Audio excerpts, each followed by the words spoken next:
I know your immigrant face, carved from your refugee face, eroded by noxious fumes of acetone. There is undying hope in both, undying not the same as living. Living implies a death, undying a refusal of death. Like this, your refugee face never left. In Buddhism, it's believed every living being is a sentient one. That is why I cried when you caught the stray rat in my room and beat it with a ladle. This was the exact life you were trying to avoid. One where I was born 7 years earlier, and we were 7 years poorer, 7 years hungrier, rats nipping at our toes.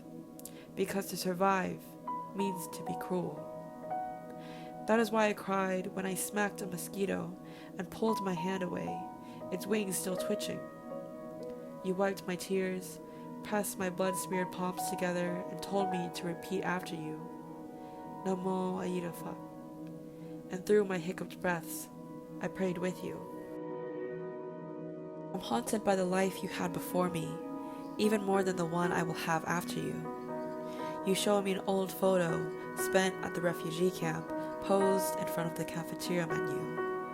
You're smiling, and like this, I recognize your female face. It is eerily similar to mine.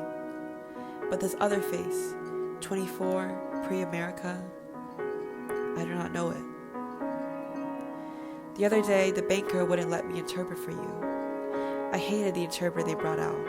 Their sophisticated vocabulary, words I could never know because the Vietnamese you gave me only reaches 7th grade. I swore to myself then to never be tongueless when you needed me.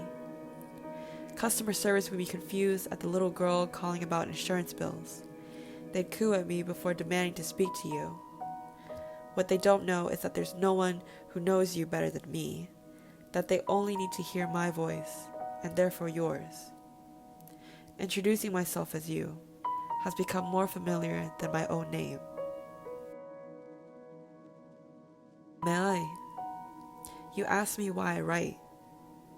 You've told me once that a mother's life stops being her own the moment she births a child. But don't you know that your life is just as much as mine? May I?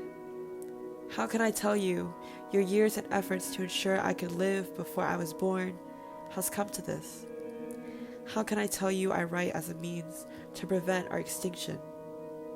I am writing as a testament to our undying history. I am writing from a face that is like your own. That's to say, I am writing to you as your daughter.